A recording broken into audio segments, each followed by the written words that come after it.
Well, here she is. Her name is Shaker, and she was born in October of 20. She is one of my only mechanical COVID baby. I got a real baby on the way, but this thing is purely mechanical. So we took delivery of this. I took delivery of this yesterday at the Performance Center in Spartanburg. Had a fantastic experience. I've never done PC. It is awesome. And as you know, my friend, neighbor Spencer picked up a black sapphire metallic M2 CS along with me, and we became quickly known as the CS brothers. And they stationed our cars, paired them right next to each other in the front office there of the building. And it was really, really exciting to see the cars in person. I've been seeing this thing, looking at pictures and watching video for a long, long time now. And actually seeing the flesh is something spectacular. And now that I'm looking through the camera lens, the camera makes this blue that I'm seeing in real life look lighter than it actually is. In person, in this light, it looks more like it's a little pastoral or pastoral in this light, but in the camera it looks a lot lighter. So it's kind of interesting how the light plays with it. But initial impressions of the car is that it is freaking amazing. The handling is super tight, super taut. The steering wheel is wonderful. Before I get into that, you might be saying, why the hell is all this wrap on the car? Well, this is track wrap. This is from Expel, and we wanted to be able to make the car safely from South Carolina to home, where we can get it to the paint protection film guy, and have him put on a full paint protection film scheme. I'm planning on doing full wrap, hood, fenders, sides, the whole thing. I really despise spending time polishing paint, and that is my mechanism around that. So this is a temporary thing. Actually, I'll record a little video of peeling this stuff off. But back to what I was saying, seeing the car in flesh is a really exciting experience, and then being able to drive it is a whole other thing in itself. The engagement of the transmission is exciting. Took a little getting used to for the auto wrap matching, but I'll tell you what, once I kind of let it do its thing, it's a lot of fun, and it actually makes it a little bit easier to drive, especially just changing gears. I like being in the right gear at the right time, depending on my speed. So if I'm slowing down for a stoplight, I like to make sure I'm in the appropriate gear in case I have to go or whatever. I'm not one of those people that just push the clutch pedal in. Which, by the way, if you're a new manual car new driver, and you are slowing down to a stop, there's I think two schools of thought. One is just put the clutch pedal all the way in and pop the transmission into neutral and just let it coast. I don't subscribe to that. If you need to get out of the way for some reason or accelerate, you're not really positioned for that, so you might as well just downshift the gears from whatever gear you're in to the next lowest one, that's appropriate for that speed. Anyway, the seat quality, the leather quality feels great. The car still has a new smell to it, so I'm appreciating that right now, even though that is the off-gassing of all the plastics in the car. It's toxic. There's a little kind of funness to it. I did get M Performance pedals installed, which you can kind of see there. And then I also got the M Performance floor mats, which are a little different than the stock ones. The stock ones are just, they're orange. They have orange stitching, which go well, and we don't have the tricolor stitch over there you can barely see. I also had put on at the port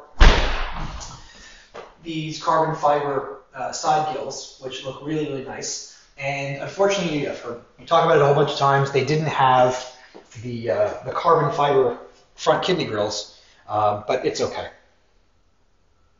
It's okay, because I have them on order. And I can't show it to you until later on when I open up the hood and show you the engine cover, which is also carbon fiber.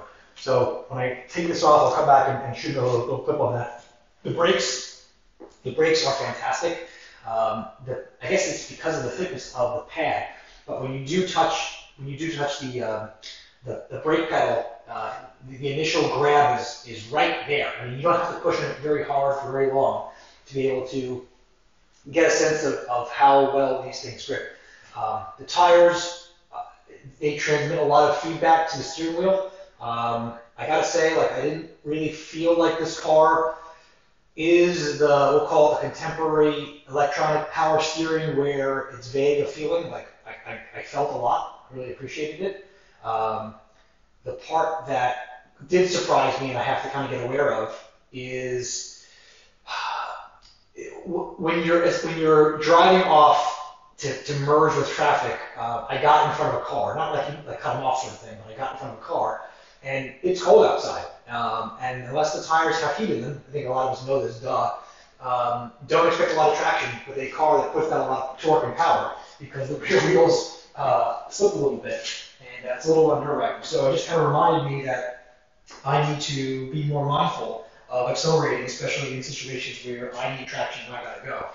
So that was kind of fun. I did put a full tank of gas in last night. The car was getting about 19.1 miles per gallon, and that was following the factory's recommendation for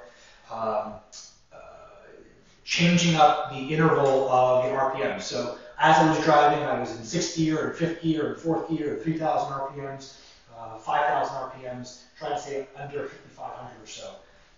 So it was kind of fun to do that, but also a little hard too. Like when you're at 5,000 RPMs for, I don't know, more than a couple of seconds, you have this innate feeling of like, hey, I have to change the gears. So kind of overriding that was a little interesting. I did notice, I need to switch around here. I did notice, how is that working? Okay. This camera, it won't let me do anything. I did notice, there we go. I was riding on the racetrack in some M2 competitions, and I happened to pop and take a look. And the cars at the factory, it's starting to do a little here right now. It will rub. It starts to rub some of the paint off. And I have some paint protection film that I'll throw on here that actually stops. And what happens is, looks like this rubber rubs up against the paint and kind of rubs it off. So I'll be putting that on, and I did notice there was a substantial line on there when I was looking at other cars. The doors are heavy. I was not expecting the door to be heavy. A lot of the newer cars they have a different feeling from the cars of the old days, like an E39. Those doors would be closed and there's a solid thunk that happens. These things have a similar feel, which was really welcome. Looking forward to that. What else can I show you? Here's a little thing I remember seeing somewhere. I was looking at some parts catalogs and noticed the M Performance. This car is a parts bin special, if you will, of a variety of M Performance parts. And no exception is this diffuser, which I don't know if I can get it without breaking this thing. Let me see if I can do it manually. We'll pick it up. There we go. M Performance. So I thought it was kind of cool that the diffuser here, it is an M Performance part, which we knew, but it actually still has a stamp on there. And I say that because these wheels are also M Performance parts, but they don't have the M Performance logo stamp embossed on it. That's sort of removed. So I figured the same thing would happen to the rear diffuser. What else? The roof, the controversial roof. Does my roof have imperfections? Yes, it does. It's very minor, and the truth is, I sort of don't care. You barely can tell, and by imperfections, right, if you're not aware of this, so you can kind of see there's a checkered pattern in here. Every once in a while, there might be one of the weaves that's off a little bit. Some roofs are worse or more obvious than other ones. This one is still in really good shape. I can't really tell unless I'm under strong light looking at it, but it's sort of like a unique fingerprint, and honestly, I'm sort of okay with it, so not really a big deal. Otherwise, I'm so thankful that I got the car. It's great to have it here. It feels wonderful. It fits around you. It reminds me very, very much like the E46 M3 over there. And I'm so glad that I was able to pick one up, because these are in limited supply. So thanks for watching. I'm going to keep recording more content, film more videos, because all the videos right now are really just people reviewing the car, which I think we've all seen ad nauseum, especially if you've been following this car like I have since November of last year. But I'll start creating more things for everybody. Like, subscribe, share, all that fun stuff, and I'll see you all later.